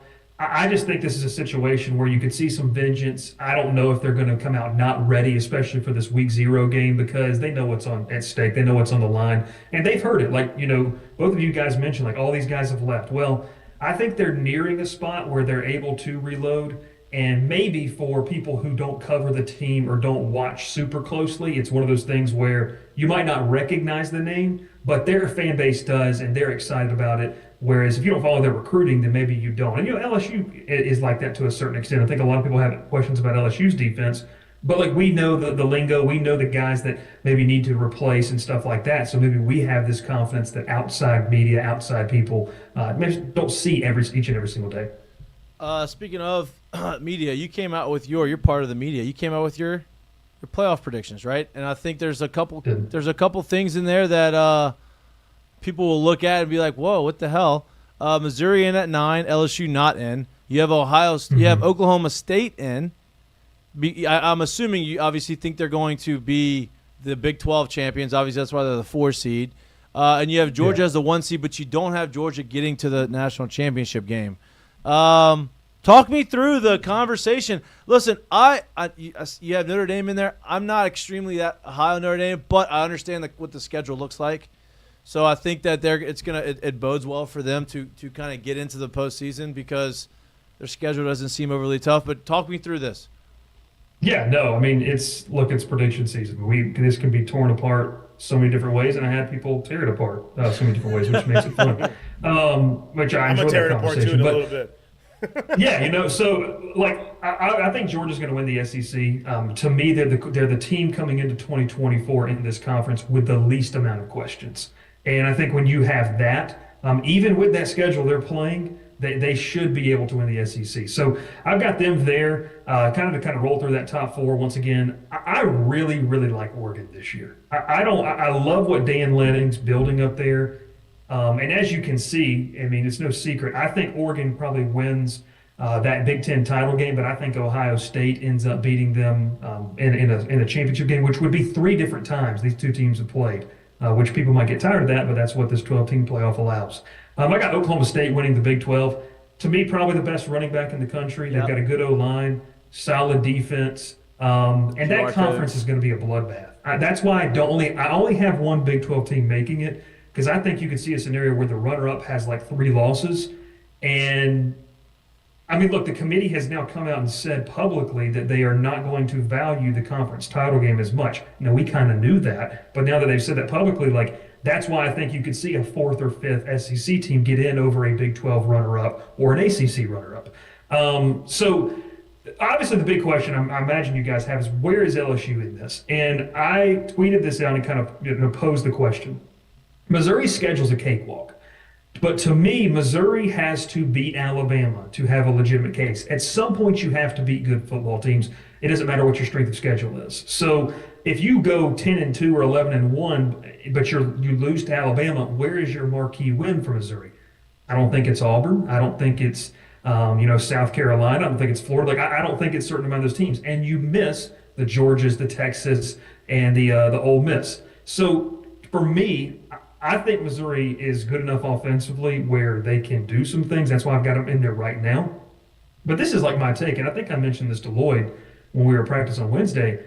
I have LSU kind of right here on this bubble. I just need to see what happens week 1. If this defense is improved, I will put the LSU logo in there and with confidence. Well, let me ask you this. Because I do think they can make the playoff. Let me ask you, you have Memphis at 12. Obviously, a group of 5 team has to make it. Highest ranked group of 5 team comes in. Would that say, based off what you're saying, that would mean LSU would be the ranked 12th team in the rankings, but they would get bumped out because of Memphis, at least based off of what that your rankings are, basically what your predictions are, and kind of what you're saying. Is that kind of on par? Yeah, I would say like if we're going like March Madness combo, like I think they're the 1st or 2nd team out for me right now. So they're like in that 12th or 13th spot. They're going to get bumped because of that group of 5 team. And then kind of to go through it, like I think Alabama is still talented enough. We'll see how DeBoer goes. I like Ole Miss. I think I'm kind of drinking the Kool-Aid on Ole Miss a little bit. We'll see how that pans out. Texas concerns me because they've lost so much at the running back position, but I still think they're uber talented. But yeah, I mean, to me, really, guys, and I'll add Notre Dame. I like Riley Leonard a lot. He's recovering from 2 injuries. We'll see how he comes back, but their schedule is manageable. To me, this 5th SEC spot could come down to Missouri, LSU, and Tennessee. And you start to look at the schedule, and if you want to take it there, we can take it there. But to me, you cannot lose week 1 if you are LSU 100%. because if you do that, I don't think you can afford to split against Ole Miss and Alabama if you want to be an at-large bid. Now, look, you could lose to USC and still make the SEC title game, but to me, it becomes a harder conversation just because of what I was saying. Like, where are your marquee wins if you go 10-2? And let's say in that situation you beat Alabama. Okay, so you lost to Ole Miss, who's a playoff team. You lost to Oklahoma. That's not a playoff team to me, right? You know, in my prediction. You went on the road to beat A&M, but at some point you've got to stack those marquee wins. And when you stack that resume maybe up against a team like Tennessee or even Missouri to a certain, to a certain extent, that's where, to me, I don't know how the committee's going to rule that when we're talking about the 4th or 5th SEC teams. So if LSU wants to comfortably be or have a conversation about comfortably being in the playoffs, just win week 1 because you might be able to split those 2 in Ole Miss and Alabama and still get in. If you lose, I think you have to be both of them, which I think they're capable of doing. It's just that's a lot to ask. It's easier to say than obviously be. Beauty of it is both of them are at home. Bryce, I'm loving looking at this thing right now, and obviously your bracket prediction can play out a little bit different. There's one team on there that you have going pretty far. Obviously, they're going to make it into the semifinals that I'm not sold on, and hear me out when I say this. I do believe they'll be a playoff team, but I do believe what we've seen from them in the past will look a lot different this year. Traditionally, how this thing has gone is it's been almost 7-on-7 football when you think about the Big 12 and you think about the Pac-10. Correct? You move Oregon into a conference where I do think they're super athletic and they're super fast. I'm not sold on who they are up front on both ends of the ball. You move them into a conference where the ball is played up front a lot differently than what it's played in those other 2 conferences. And then now in your bracket, you have them also losing to a team that I think has gotten to a very good spot up front with the transfers that they've brought in with Ole Miss. You have them losing to an Ole Miss, and in back-to-back games, you have them losing to a Texas, who is another team that's built like a traditional SEC powerhouse. That's the team to me where I'm looking at them. I can't wait to see what they do this year because the type of ball that's being played in the Big Ten is so different from what they're used to playing. And then if this were to be how they ended up in the playoff, beating 2 SEC teams who we know are built very strong up front, that would be an unbelievable feat if they're able to get to that spot through that kind of a bracket to me this year. Yeah, I don't think they're there yet in terms of in terms of depth in the trenches where you would want to be. But I do think when you look at their roster, Dan Lanning's gotten it to a point where it's not the Chip Kelly Oregon Ducks, where we're just going to blitz you in terms of offensively. You can't keep up with us because we're running such a high tempo. You're going to be gassed by the middle of the second quarter. So, I look at them honestly, guys, a lot about how people looked at Washington last year. They've got a good quarterback, a veteran, Dylan Gabriel. They've got who I think is going to be a stud in this system, Evan Stewart. Yeah, I think he's definitely going to be a Heisman candidate. And then Tez Johnson is another guy that has been very, very good, had a great year with Bo Nix last year. So they've got weapons to where I think that offensively they're going to be able to maybe set the pace at times. And maybe that's because you bring up a great point, Jared. I think maybe I just believe that they're going to be able to dictate the tone more often than a team that wants to play a little more physical. Because they did that against Texas, or Washington did that against Texas last year. Texas's secondary, struggled at times in that playoff game. So yeah, it's a lot to ask. It is. I just think that if you look at Oregon offensively with what they have, they are in a win now. That's why they went out and got Dylan Gabriel, a guy who I thought would have been pretty fun to watch at Oklahoma in his first year in the SEC. But altogether, I completely understand. I don't think they're there yet. I think that they are building towards getting there. Now, I will say this, and maybe you agree with this, maybe you don't. I think they are the best suited team in terms of making this jump from the Pac-12 to the Big Ten, because elsewhere, like I think USC could get embarrassed at times if they're not good defensively. I think UCLA is a mess, personally. And then Washington just lost so much. If DeBoer was still there with the way he builds teams, I'd probably have a little more faith. But yeah, I kind of sit with they're probably the best positioned.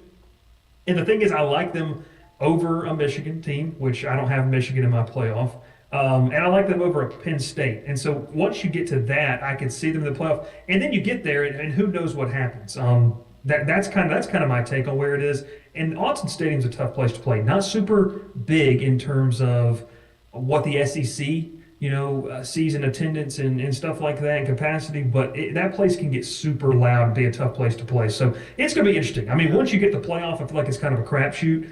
I mean, you're 14, 15 games into this thing. But no, I do agree with your point to a certain extent. Like, if a team can dictate the pace of play against them, that's where I think you would start to get in trouble. And look, they could lose to an Ole Miss. They could lose to a Texas in that situation in my bracket. I like that. The other last thing that I see in your bracket that I truly hope does not happen, and it doesn't, for me, it doesn't just go with the SEC teams. I hope it doesn't happen across the country. I would like to see no conferences matched up with each other in those home playoff games. I don't want to see Ole Miss at Alabama, even though I don't think they even play this year, so it would be the first time they played this year. I just don't even want to see that. I'd like to see somebody else playing somewhere where we're not traditionally used to seeing them play. Yeah, I mean, I think the only reason I put it there is because, like you said, it's not a regular season game this year. But I feel like the committee, much like they tried to avoid that in the first round of the 14 playoff, they're probably going to try to do the same thing. A lot of depend on how it flows. And I don't know if you guys have had this conversation, but I know you just had the bracket up. To me, the 5th seed, I think some years is going to arguably be better than having to bye, because you get to play arguably, and I mean, this is no disrespect to the group of 5 teams, but you're going to play your weakest playoff team on paper, okay? Then you're going to go play the weakest power conference champion, which, and in this case, I think Ohio State's obviously better than Oklahoma State and probably is, better than Miami, and toss up against Oregon, and then obviously Georgia. So I don't want to say you can pencil in the 5 seed into the semifinals every year, but man, that path to me, especially if you're a team that's like, I don't want the super long playoff, let's keep playing. Who knows how that's going to play out, but that 5 seed I think is going to be enviable. And of course you want to win your conference title game, but like I said, they've already told you it's not super important. So the 5 seed might be a spot where people really want to sit year in, year out. I'm with you with that 5 seed. I think that 5 spot's super important. I think a lot of years you could be looking at, like last year, you could be looking at a Georgia sitting in that 5 seed where they're going to get to play someone again. They're going to get to keep playing. They don't need to get healthy. And hell, they're probably the best team in the country anyway. Like, that 5 seed's going to be very dangerous year in and year out, because you're going to see a team who's probably hot towards the end of the year, who may have just slipped up late in the year, get to play in that spot and continue to play. Yeah, 100% agree with that 5 seed. Look, outside of it being a Notre Dame who goes 15-0 every year. Damn it! They made this bracket with like Notre Dame in mind, like, oh, they can't be a top 4 seed, but they could be 5. Yeah. And it's like, oh, 5 plays to 12, that makes perfect sense. Cool. Yeah. But we did have a question in the chat. I want to get all of y'all's thoughts from Gabe. How do y'all see conference championship games playing out if both teams are already in the playoffs? Do they not play starters and rest? Great. I think you. I don't know, man. That's a very funny one. I think a lot of these teams are going to, for the most part, want that rest, because especially when you talk about the SEC is the gauntlet and the dogfight that it is. You're gonna need some of those guys up front to get a rest. I think the SEC teams are going to be looking to try to take advantage and take that rest. But around the country, it'll be interesting to see how it's played. Yeah, I think that the rest is. I think that's a conversation. But I think if you go and you play and you win it, you get the rest anyway. The week after that, right? You get the bye week by winning your conference championship, so you do get a week rest anyway. I don't know. I think if I had to make my guess right now, I think that you're going to see teams play it normally. I think you're going to see them play their guys and try to win it. Yeah, and the other little point I'll add too, like this isn't baseball and or basketball where when we sit you, like, it's outside of guys completely sitting guys out. If they're going to be playing and they're going to be active, you're going to get one brand. No doubt. Because if you don't get that brand of the sport, you may hurt yourself anyway. Yeah, exactly. So, like, I do think if guys are active and playing, you're going to see the same quality of ball anyway. Yeah, I'd agree to that. I mean, I think it'd be interesting to see in the conferences that are deemed Tier 2 how they approach it because, like, let's take, for example, last year, Alabama, Georgia, Georgia's the 5 seed, right? I believe they would have been in that scenario. I don't remember where they sat in the final playoff rankings. But, they would have been 5 or 6 right there. And so, yeah, you'd like to fight for that rest. But, if you're like the Big 12 in a scenario where you're a fringe bubble team, that would be more interesting conversation. But obviously the question was more geared towards your safely in the playoff. I think that's only going to happen in the SEC and Big Ten personally. Maybe in the ACC while you still have the Florida States, the Clemsons, the Miamis of the world. But we'll see. I mean, like Jared said, this isn't baseball to where, and obviously, I mean, you can see in the background, my favorite team's been hurt by that in the past couple of years, I believe, to a certain extent. Having to wait and what it can do. Like, if you play kind of half 50%, you're going to get hurt in this sport. Like, that's just not an option for you to do that. You can't really take it lightly and not put yourself at risk. Right. God, college football would it's be back. You won't see the Pro Bowl. No, in the conference championship games. You won't see that. No, the second half just a flag football game. Yeah, and you're not going to see the third stringers come in either. No, that ain't happening either. But it would be interesting if somebody did decide to kind of sit their starters in an SEC championship game where just the previous year it literally decided who was in the playoff and who wasn't. Now it's like, oh, this game doesn't matter. Yeah. I don't think that's what they want. No doubt, but I don't think that's going to be the case. The beauty of these preseason predictions is that Notre Dame doesn't have to play a conference championship. No, they don't. No, that's why they'll be the 5 seed and get the 12 seed. And they have a bye. Yep. The beauty of these preseason predictions is just that it's a prediction, so we don't know what's going to happen. Are you going to be at practice tomorrow, Bryce? Oh, no, media can't go. Media can't go. Yeah, we can't go. So, I'll be there. I'll let you know what happens. All right, he's so excited to go. I'm so excited to go. So anything I put on our site, everyone knows who it came from. That's right. That's right. I'll give you this. No video, though. Cardell no Thomas video. is back on the team. Ryan Perlew got another year of eligibility. Jesus. Here we go. Hey, who's on the schedule for NCAA? Oh, 25. Me. Yeah. Okay. Here you go, Lloyd. I got you right here, pal. Boom. That's what we need. So we're gonna have some streaming in here. One of these. Lloyd was messaging me. He's like, yeah, we need this. He's like, well, I've got one. And he was like, I thought you were just about to be a jerk and say, yeah, I've got one, but you can't. I thought he was rubbing it in my face. I've actually got an extra one, so I'll bring it into the studio and we'll fire it up. But yeah, I'm in this Tag Dynasty. I've got the ACC title game against Clemson. I'm the 12th seed, so I got to win. I got to win to get in. So it'll be interesting. If you start to lose, do you quit or do you play the whole thing out? Like you're gonna be fine with a loss, or would you fire it back up? Are you a rage quitter? Are you a quitter? I know what you just said. Are you a quitter? Are you a quitter? If you're hands down, dude. I'm in an online dynasty. I'm in an online dynasty. The people that haven't played the game don't know. Right now. No, I've played the game before. You gotta swallow it, dude. Take your medicine. Take your medicine. Yeah, that's what I'm saying. Like I got off of that when I was 12. Yeah. I'm a grown man. I can quit if I want. You know, you never get better. You only get better through adversity. You only get better through adversity. I can see it right now. Lloyd just kind of firing the game up, thinking he's going to play Georgia, thinking like, I'm about to go break a record. I'm going to go break the NCAA record. And he's not even 2 quarters in, and he's already thrown 4 picks, and he's like, nah. Oh, brother, it's happened. First play of the game, I throw a pick, I'll quit. I'm like, I'm not doing this right now. We're starting over. I'm not that bad. But no, I've thrown. Here's my quarterback, Haynes King. Okay. I've thrown 28 touchdown passes and 23 interceptions in a 12-game season. 23. Wow. That's how What's your record? Wait. What's your record? What level are you playing on? I'm playing on Heisman. Lloyd doesn't play on Heisman. At least you're playing on Heisman. Lloyd's on All-American. I like to enjoy the the So Heisman I'm gets just telling goofy. you, like Lloyd, if we play on stream, like I might walk out of the studio for a whole quarter if you're beating me bad enough.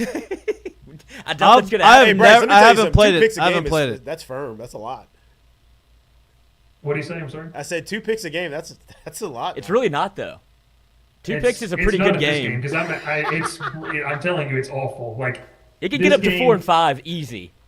How's the running game? How is the running game? Can you rely on that if you're struggling with the passing game? No, that's why he throws 2 picks. I don't want to give it away. I do run a lot of RPO, which is a lot of fun with certain teams that have got a lot of speed. The jet touch pass is broken with some slot receivers that you can use. Jelani Like for Watkins. LSU, I just put Xavier Thomas in the slot and let him just run jet pass until he's literally almost dead on the field. Yeah. And then we sub someone else in. 3rd and 8. Looks like I'm going to the jet touch then pass. then you put Aaron Anderson there and you do it again. He's not in the Same guy. game.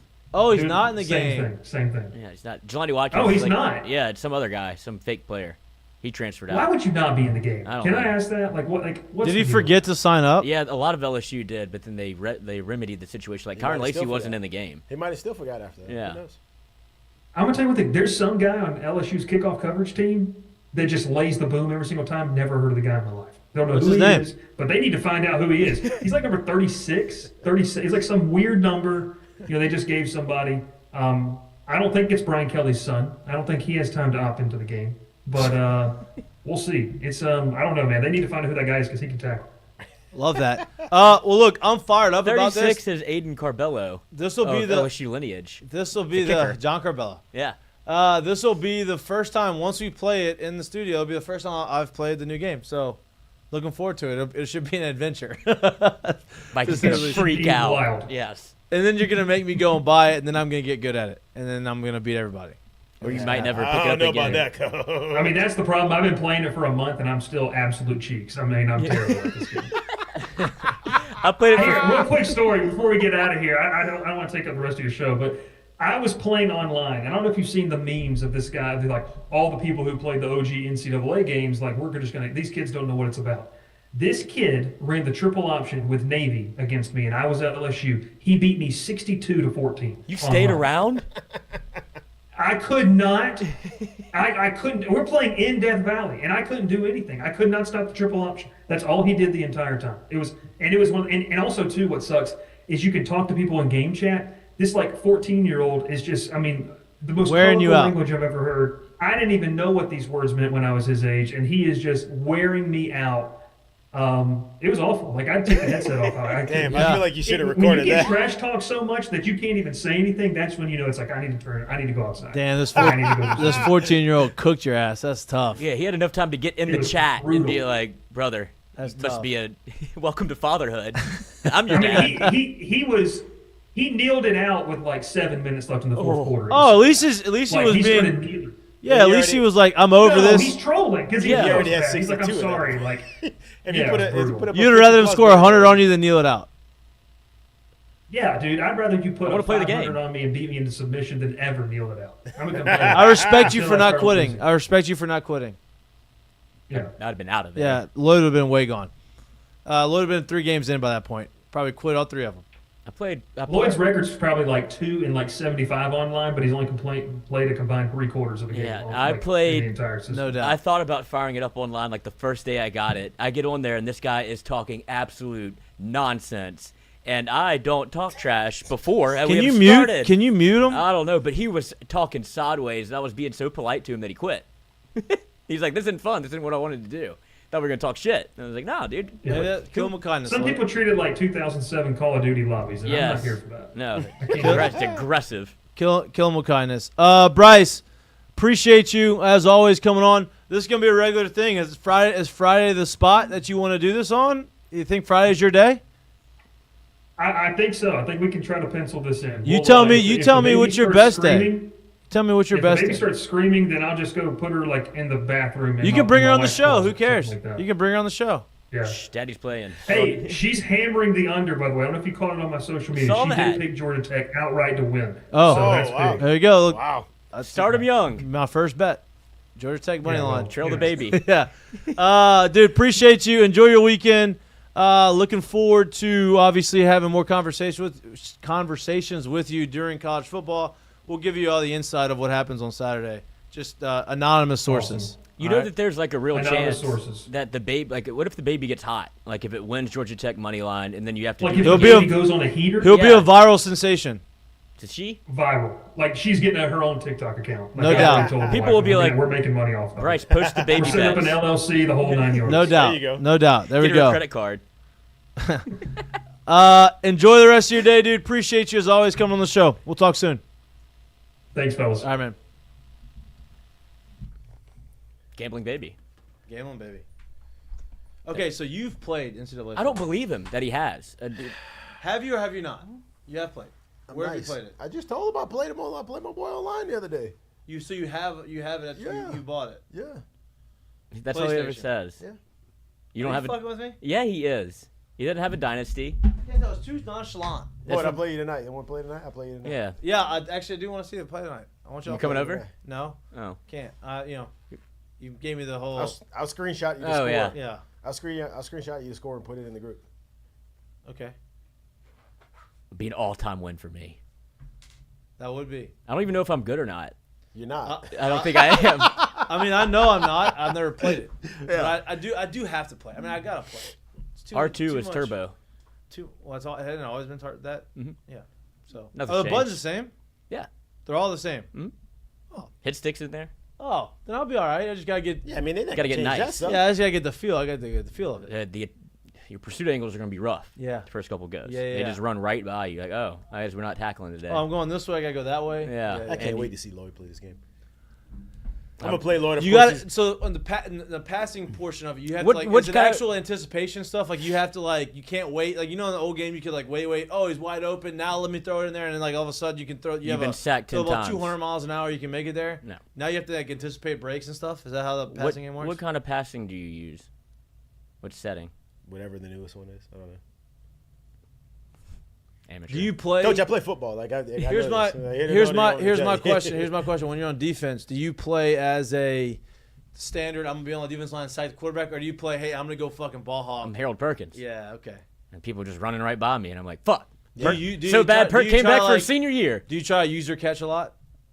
Fuck no. Not Lloyd. User catch, I'll get myself in trouble. I'll user pick. Hey. When you play, when guys user catch us, you're like, oh boy, this is a different level. I'll go up and I'll do a couple of user. If I panic, you user catch, Coach. I'm out here. Yeah. I don't believe him. We're not gonna play because he doesn't have a system. He's gonna be gonna try to log in from. Are you playing Walmart. on a PC or are you playing on a game console? PS5. It's not on PC. It's not on PC. See, I didn't know that. But were you impressed that I even Yeah, it was close. even had that idea that could happen? Yeah. Okay. Yeah. What? Are you on the computer or PlayStation? Well, I mean, Yeah. gamers play on PC. That's they the do. thing. Not this one. Not this one.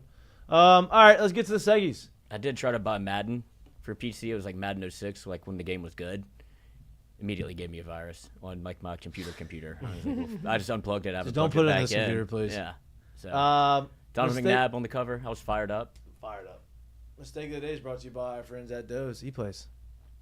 Mistake of the day is going to be Jared thinking he's going to mollywop me when that might not be the case. All right.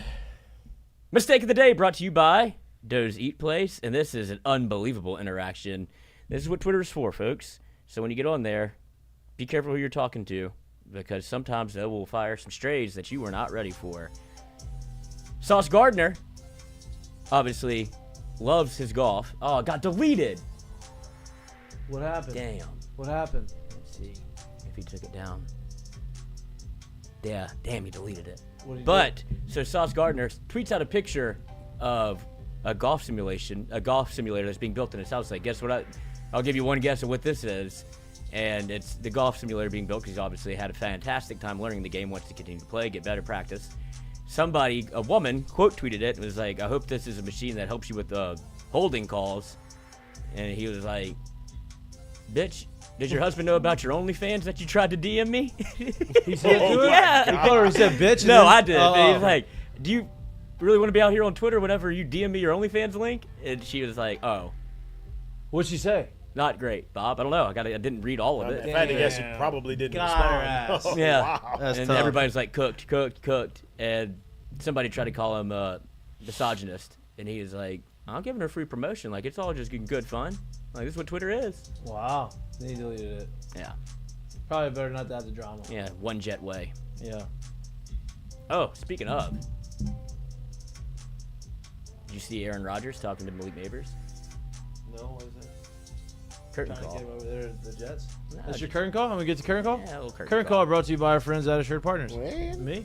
What we got? We have Aaron Rodgers. Oh, this one's not deleted. Perfect. Chopping it up. And he gives LSU a nice little shout out about their receivers room. Oh, yeah, at least we got subtitles. Yeah, I know. Wow.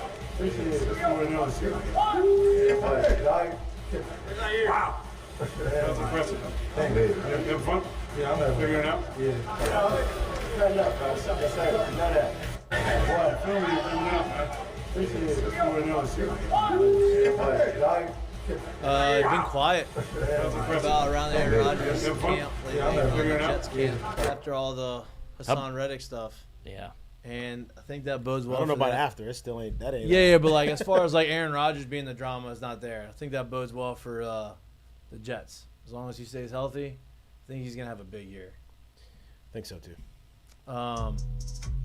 Shout out to LSU. Curtain call to LSU. It's and awesome. neighbors and Even Rodgers is like, damn. Yeah, they know. Well, keep the curtain call going there because obviously he hasn't. We mentioned it already. He has not made his debut already, but Dylan Cruz getting called up, I think, is something huge, not only for himself but for LSU as well. And somebody that has done as much as he's done in his young career. I'm excited to see him play Major League Baseball, and I'm excited to see him grow in that space as well. So curtain call to Dylan because boy's impressive. Big leaguer. Big leaguer. Big leaguer. Speaking of big leaguers, You think George is fired up? Huh? Whew. Oh yeah. Throw one back for us, George. Oh, Okay, yeah. I know you're throwing something. Yeah, back. absolutely. Staying on the baseball theme, my current call is to Salvador Perez. Salvador Perez has been in the big leagues for a really long time, veteran. He lives, his house, I guess, is in a neighborhood where these kids that he saw were playing a football game in their backyard. And he joined in on them. There should be a video connected to it. There you go. Where you guys going? He joined in on the game. And to me, that's freaking awesome. That's so cool. Like, he made these kids' lives. Dude. Like, these are Royals fans, obviously. So awesome. And, like, he's, foul ball. He's like, let me show it before I go to the squad. yeah, Before I go like to the field today. he is going through with these kids, and he is like. They obviously knew he lived in No doubt. the neighborhood too, which is pretty cool. No Dude, doubt. they've been playing football every day. Yeah, Look at this grass. Yeah. Yeah, they've been wearing that grass out. Oh, there he is. Yeah, like that. It's really cool, man. He made those kids' days, and it's fun. That's pure. The dad's probably telling the kid, "Hey, you're gonna have to pay me back for this grass at some point in your life." Yeah. Right? Like, That's my yard always looked like shit. Right there. It really is. That's why it's America's pastime. Yeah, that's awesome. I love that. That's awesome. All right, that's all we got for Let's you see if today. Major League Baseball tries to take that down. Hey, backyard baseball's back. Back. Crazy. That's Pablo on the Sandoval? PC. Absolutely. That's on PC the PC. staple. Pablo, is it Kendra? Is it I don't know. Pablo. the other girl that was hit homers? Pablo on was there. something Pablo. serious. Secret boy. weapon. With the belly out. Yeah. Pablo was something Wheeler. serious. Wheeler was the guy who zooms Pete around Wheeler. the Hey, bases. Pete Pablo with Wheeler. that big ass bat just. Oh, dude. Backyard sports is back, so I imagine you can get. Backyard baseball was by far the best one of all. They had backyard football, you had backyard basketball. Backyard baseball. But backyard baseball was by far. They didn't miss with that one. No. Yeah. I can't wait. Having those poor, however old they're supposed to be, 8-year-olds, he's out of juice on the mound. Be like, buddy, you're going to have to squeeze a little bit more out you. Need two more. The juice. The underground ball. Special pitch? Yep. Special pitch. You got the flame ball, all this kind of stuff, dude. I can't. I'm playing it. I'm going to figure out how to play it. Can't play it on a Mac, though, I don't think. Maybe. We'll see. I'll get it over here on this computer. That's it. On that, you didn't have this setup when you were playing when you were a kid. No. Now you got the setup. You got the camera and everything. All right. Streaming backyard baseball. Yeah. You pervert. I bet you'll do it. I bet so. I don't think you have to be a pervert to stream it. Well, I'm just saying because little kids. It's a game. It's a game. It's a game. Fucker. It's literally a game. You there's somebody a lot will. of games that have little kids in them. You don't. Somebody will, and they'll probably make a lot of money off of it. So. Yeah. Enjoy. Mr. Beast. Yeah. Make it. Well. Cristiano Ronaldo. 30 million Instagram 32. followers. It's already up to 32. 32 million YouTube subscribers already. He's been there for 2 days. Over a day. He at least has like 9 videos up now, though. Oh, nice. I wonder how many of them he actually. Oh yeah, he touched the computer. He doesn't know might the not login. he might not even know to log into that thing. He probably doesn't even know it's like monetized. Like somebody's making bank. I Good run for him. Cristiano's YouTube channel. What do you do? What a brand he has. All right, enjoy the rest of y'all's weekend. Enjoy the appetizer to college football. Bangers and mash. This is the start of it. This is the start of football every weekend until eternity. Your first game day will be this weekend too, though. Mm-hmm. First game day is in Dublin. It's actually a game that you're going to want to watch. You'd imagine at least the first half is going to be competitive. It'll probably be competitive for most of the game. So football is back. Get your first appetizer of college football. We will kind of give you maybe some not current live updates because we can't do that when we're at the scrimmage on Saturday. But on Monday we'll have kind of recap of what we saw with our eyeballs and what we liked, what we didn't like, and then get ready for Vegas. Next week's gonna be a lot of conversation about the LSU USC. Maybe we'll have some USC conversation. People on the show maybe talking about it. Their media has been banned from practice. So who? Their media for USC is under lock and key. That's how Lincoln likes to do it. Okay, so still have even better. Yeah, we don't know either. Talk about assumptions. Yeah. All right. Miller Moss, Zechariah Branch. Yeah, they got some talent. Enjoy the rest of y'all's weekend. We'll see you on Monday, live in studio from 6 to 8 p.m. We appreciate y'all. We love y'all. Like and subscribe to our YouTube channel. Let's get us to 32 million subscribers, like just Cristiano a touch Ronaldo. behind Cristiano. Yeah, not quite there yet. You get us there, I promise you, we'll bring you some interesting stuff. Listen, if you get us to 32 million subscribers, we can do a lot of cool things. That's all I'm saying. I gotta get the whole Google AdSense thing figured out. But that would be a disaster. That would be a disaster. Happened. But we'll figure it out. That'd be terrible. That would be so funny. We'll get it figured out. If you don't like watching, just like listen, anywhere get your pods. We love y'all. We appreciate y'all. We'll see you on Monday. It's like having crypto and you don't know your password. Like shit, I got 8 million in there. Can't get it. That would be terrible. I'm gonna figure it out. Oh, that would be real motivation. Love y'all.